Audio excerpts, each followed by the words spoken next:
구역장 구역 강사님들 반갑습니다. 오늘도 또 이렇게 영상으로 함께 교제하게 되었습니다. 한번 기도하겠습니다. 하나님 아버지 감사드립니다. 오늘도 이 귀한 시간에 우리에게 은혜를 베풀어 주시고 구역 강사로서 혹은 구역장으로서 우리의 사명을 다시 한번 깨달을 수 있는 귀한 은총을 우리 모두에게 허락하여 주시옵소서. 주 예수 그리스도 이름으로 기도드립니다. 아멘. 여러분 오늘은 베드로전서 5장 1절부터 3절까지를 중심으로 구역장은 구역원들의 모델입니다. 이런 제목으로 말씀을 전하겠습니다. 베드로전서 5장 1절부터 3절까지를 읽어드립니다. 너희 중 장로들에게 권하노니 나는 함께 장로된 자요 그리스도의 고난의 증인이요 나타날 영광에 참여할 자니라. 너희 중에 있는 하나님의 양무리를 치되 억지로 하지 말고 하나님의 뜻을 따라 자원함으로 하며 더러운 이득을 위하여 하지 말고 기꺼이 하며 맡은 자들에게 주장하는 자세를 하지 말고 양무리의 본이 되라. 여러분, 교회의 지도자들은 모두가 성도들의 모델입니다. 베드로 사도는 장로님들에게 양무리의 본이 되라 이렇게 권고하고 있습니다. 즉 성도들이 모델이 되라고 하는 의미입니다. 바울 사도는 고린도전서 11장 1절에서 내가 그리스도를 본받는 자가 된 것 같이 너희는 나를 본받는 자가 되라 이렇게 말씀합니다.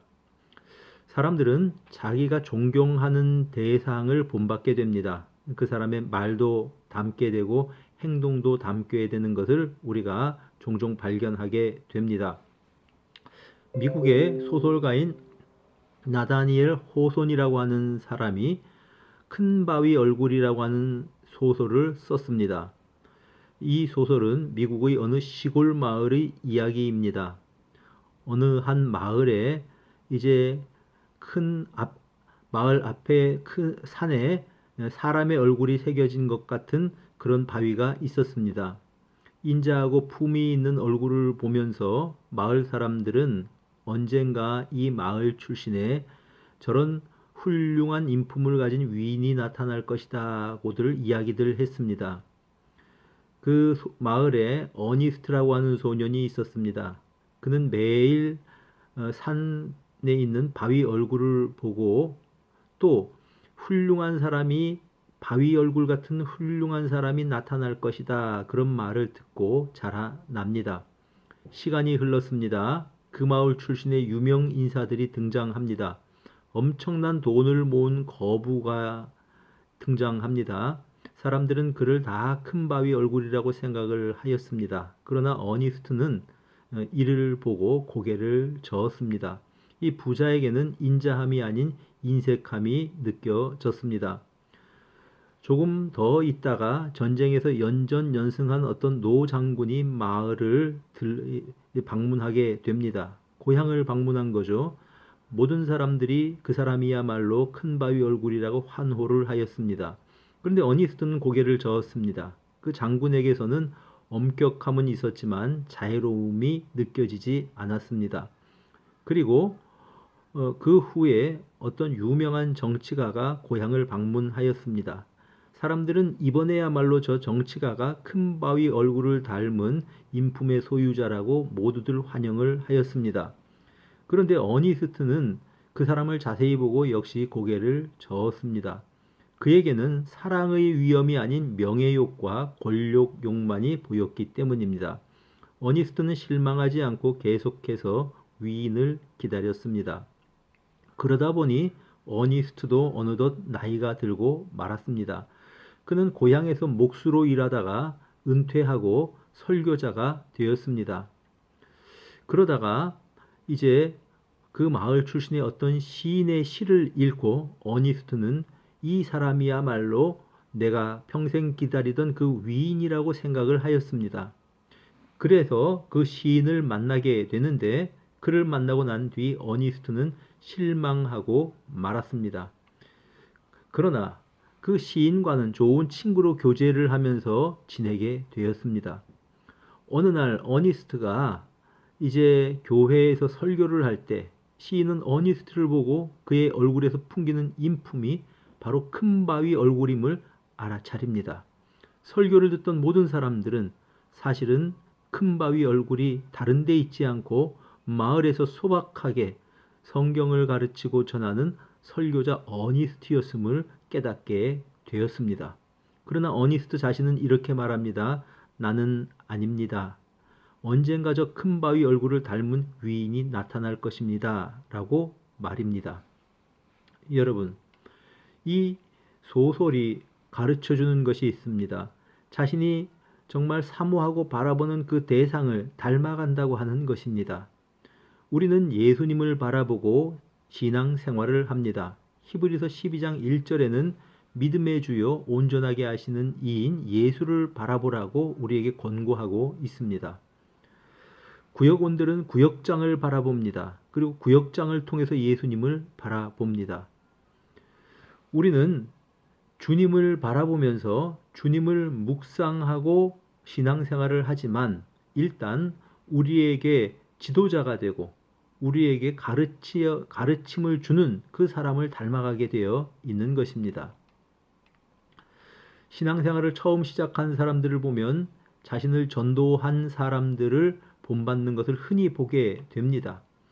나를 전도한 사람이 새벽 기도를 나가면 초신자들도 같이 새벽 기도에 따라 나옵니다. 나를 전도한 사람이 열심히 봉사하는 사람이면 자신도 열심히 무엇인가 교회 일을 하려고 애를 쓰는 것을 발견하게 됩니다. 기도하는 스타일도 닮습니다.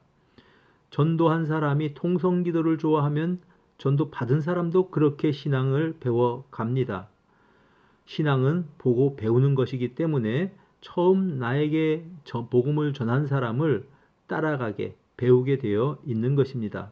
그렇기 때문에 먼저 신앙생활하는 사람이 구역장이나 구역 강사들이 어떤 모델을 이제 구역원들에게 보여주는가 하는 것은 대단히 중요합니다. 어린아이가 부모님을 보고 배우는 것처럼 구역원들은 구역장을 보고 배워가는 것입니다. 먼저 예배 생활에 대해서 오늘은 이야기를 하려고 합니다. 우리 구역장님들은 예배 생활의 모델이 되시기를 바랍니다. 예배를 귀중하게 여기고 사모하는 사람이 되십시오. 구역장이 그렇게 예배를 사모하면 구역원들 역시 예배를 생명처럼 귀하게 여기게 될 것입니다. 예배를 인도할 때 보면 꼭 예배 시간에 10분씩 늦는 사람들을 발견합니다. 참 아쉽습니다. 집에서 30분만 일찍 출발하면 늦어도 예배 시간 15분이나 20분 전에는 도착할 수 있을 텐데 이런 마음이 목사에게는 들게 됩니다. 여러분, 예배는 하나님과의 만남입니다. 가령 우리가 대통령을 만나려고 청와대로 가려면 어떻게 준비를 할까요? 복장도 준비하고 태도도 준비해서 태도도 가지런히 해서 청와대로 가서 대통령을 만나게 될 것입니다. 여러분, 예배를 통해 우리는 하나님을 만납니다. 찬양과 경배를 하나님 앞에 드립니다. 동시에 하나님께서 우리에게 주시는 귀한 은혜를 받아 누리게 됩니다. 바로 이런 통로가 예배라고 하는 말씀입니다. 아브라함은 하나님께 예배를 잘 드렸던 사람입니다. 특별히 창세기 22장에 보면 자기 아들을 번제로 바치라고 하는 하나님의 말씀에 그대로 순종했습니다. 그래서 하나님께서 아브라함의 믿음을 보시고 감동하셨습니다. 창세기 22장 12절에 보니까 그 아이에게 내 손을 대지 말라. 그에게 아무 일도 하지 말라. 내가 네 아들 내 독자까지도 내게 아끼지 아니하였으니 내가 이제야 내가 하나님을 경외하는 줄을 아노라. 이와 같이 말씀하신 것입니다. 그래서 이 후에는 아브라함의 모든 삶을 하나님께서 이제 형통하게 하십니다. 창세기 24장 1절에 하나님께서 아브라함의 범사에 복을 주셨다고 성경은 증거하는 것입니다. 반면 이스라엘의 초대왕 사울 왕은 하나님께 예배 잘 못 드림으로 말미암아 하나님의 책망을 받게 되었습니다. 블레셋 사람들이 쳐들어오는데 사무엘 선지자가 나타나지 않습니다. 백성들은 두려워서 이제 군대에서 탈영하는 사람들이 속출하게 됩니다. 그러자 그는 제물을 가져오라고 시킵니다. 그리고 자신이 제사장이 되어서 제사를 드렸습니다. 마침 그가 제사를 드리고 난 후에 숨어 있던 것처럼 사무엘 선지자가 나타납니다. 그래서 사울에게 이제 당신의 나라가 길지 못할 것이다 라고 그렇게 선언을 합니다. 제사를 멸시한 것은 단지 사무엘의 권위에 대한 도전이 아니었습니다. 이는 하나님을 멸시한 행동이었습니다. 여러분, 요즘은 비대면 예배를 드릴 때가 많습니다. 이때도 역시 마찬가지입니다. 우리가 대면으로 예배를 드리는 것처럼 의복을 단정하게 갖추어 입고 또 방해받지 않을 수 있는 장소를 찾고 또 교회 갈 때와 마찬가지로 성경, 찬송, 헌금을 준비합니다. 헌금은 교회 계좌에 입금하시면 됩니다. 모든 순서를 대면 예배처럼 정성스럽게 참석을 하시면 되는 것입니다. 예배 가운데 삶의 예배가 있습니다. 삶으로 살아가는 예배도 중요하다는 말씀입니다. 고인이 되신 김정준 목사님의 설교 제목 중에 월요일의 하나님이라고 하는 설교 제목이 있었습니다. 많은 그리스도인들이 주일에는 교회에서 예배를 드리는데 월요일부터 토요일까지는 마치 하나님이 계시지 않는 것처럼 그렇게 살아가고 있다고 하는 뜻입니다. 그래서 하나님은 월요일에도 하나님이시다. 그래서 설교 제목이 월요일의 하나님이었습니다. 주일 공예배는 함께 모여 하나님 앞에 예배 드리는 그런 시간입니다. 여기에서 힘을 얻어서 월요일부터 토요일까지를 하나님 자녀답게 예배로 살아가는 것이 그리스도인들입니다. 그런데 월요일까지 토요일까지는 내 마음대로 살다가 주일 하루만 하나님 앞에 나와 예배를 드린다고 한다면 이건 곤란한 태도입니다. 이사야서 1장 11절부터 13절까지 하나님께서는 이스라엘 백성들을 책망하십니다. 심지어는 짐승의 기름에 배가 불렀고 수렴 짐승의 피를 기뻐하지 않는다고 말씀하십니다. 그리고 제사를 드리러 성전에 출입하는 그들을 향하여서 너희들은 내 마당만 밟고 있을 뿐이다 이렇게 말씀을 하십니다. 헛된 재물을 다시는 가지고 오지 말라고 말씀을 하십니다. 왜냐하면 성회와 아울러 악을 행하는 것을 견디지 못하겠다. 여러분, 열심히 소와 양은 잡아서 하나님께 제사는 드렸지만 그러나 이들은 일상생활에서 선하게 살지 않고 악하게 살았습니다. 하나님의 말씀을 순종하지 않았습니다. 그러자 하나님께서는 더 이상 재물을 가지고 오지 말아라. 내가 견디지 못하겠다고 말씀하시는 것입니다. 로마서 12장 1절에 그러므로 형제들아 내가 하나님의 모든 자비하심으로 너희를 고난하노니 너희 몸을 하나님이 기뻐하시는 거룩한 산 제물로 드리라 이는 너희의 드릴 영적 예배니라 이렇게 말씀을 합니다. 여러분, 우리의 몸을 제물로 드린다는 것이 무슨 의미일까요? 삶으로서 예배를 드리라고 하는 그런 뜻입니다. 이 대목에 있어서 이제 크리소스톰은 이렇게 설명을 합니다. 여러분의 눈으로 하여금 나쁜 것을 쳐다보지 못하게 하십시오. 그러면 그 눈은 산 제물이 되는 것입니다. 혀로 하여금 누추한 말이나 다른 사람을 향한 악한 말을 못하게 하십시오. 그러면 그 혀가 산 제물이 되는 것입니다. 손이 무법한 일을 못하게 하십시오. 그러면 손이 산 제물이 되는 것입니다. 그러나 그것으로만 충분하진 않습니다. 나의 손으로 다른 사람을 도우십시오. 그리고 나를 위하여 비난하고 욕하는 자들을 내 입으로 축복하십시오. 눈은 하나님의 말씀을 읽으십시오. 그리고 머리로는 그 말씀을 묵상하십시오. 그러면 그 삶은 하나님이 기뻐하시는 온전한 제물이 됩니다. 유명한 설교자 크리소스톰의 그러한 해석입니다. 여러분, 우리의 구원은 영혼의 구원만이 아닙니다. 우리가 죽어서 천국 가는 것만을 구원이라고 생각하면 오해입니다. 이 세상을 살아가면서 우리 몸을 산 제물로 드려서 하나님의 자녀로 살아가는 것이 바로 구원입니다. 우리의 이 세상의 삶도 구원받은 삶을 살아가야 하는 것입니다. 세 번째로 공예배와 또한 생활의 예배뿐만 아니라 개인의 예배가 있습니다. 모세는 예배하는 사람이었습니다. 그는 이렇게 회막 옆에 그 장막 옆에 회막을 만들었습니다. 이 회막은 모세의 기도처였습니다. 모세가 회막에 들어갈 때에는 구름이 회막을 덮었습니다. 모세의 참모였던 여호수아는 회막에 들어가지도 못합니다. 모세가 회막에 들어갈 때는 구름 기둥이 쑥 내려와서 회막을 문에 서게 됩니다. 이를 보고 사람들은 모세, 우리의 지도자 모세가 하나님과 대화하고 있다라고 생각을 하며 하나님께 경배하였습니다. 회막 안에서 모세는 사람이 자기 친구와 이야기하는 것 같이 하나님께서는 모세와 대면하여 말씀하셨다고 성경이 증거합니다. 이것이 모세가 이스라엘 백성들을 광야에서 인도할 수 있었던 비결이요 힘의 근원이었습니다.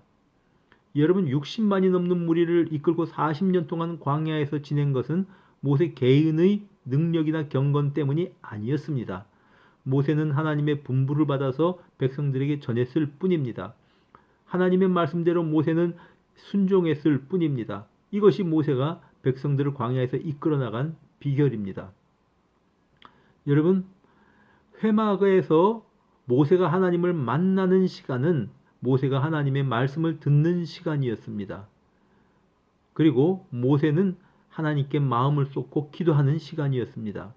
여러분, 하나님의 사람들은 모두가 다 이런 개인적인 하나님과의 만남의 시간, 개인 예배의 시간이 있었습니다.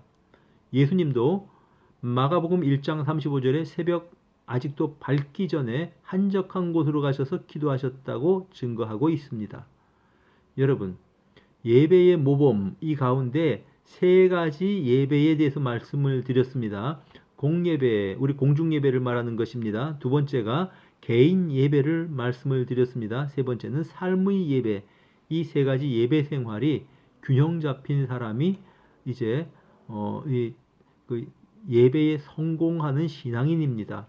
우리 구역장님들이 이렇게 예배에 성공하는 분들이 되셔서 우리 구역원들이 우리 구역장님들 보고 이와 같이 예배를 귀중히 여기고 참 하나님 기뻐하시는 예배를 드리는 예배자들이 다 되시기를 바랍니다. 기도합시다. 하나님, 우리 구역 강사님들과 구역장님들을 기억하여 주옵소서. 그래서 참으로 모든 구역원들에게 본이 되게 하시되 예배에 있어서 예배 참석에 있어서 또한 개인 예배에 있어서 또 삶으로 정직하고 성실하게 살아가는 삶으로서의 예배에 있어서 구역원들의 본이 되게 하여 주옵소서. 그리하여서 우리에게 모든 성도들이 예배를 통해서 하나님께 영광을 올려드리고 하나님과 교제하는 복된 삶을 살아갈 수 있도록 은총을 베풀어 주시옵소서. 우리 구주 예수 그리스도 이름으로 기도드립니다. 아멘. 네, 구역 강사님들, 구역장님들 감사합니다. 다음에 또 만나도록 하겠습니다.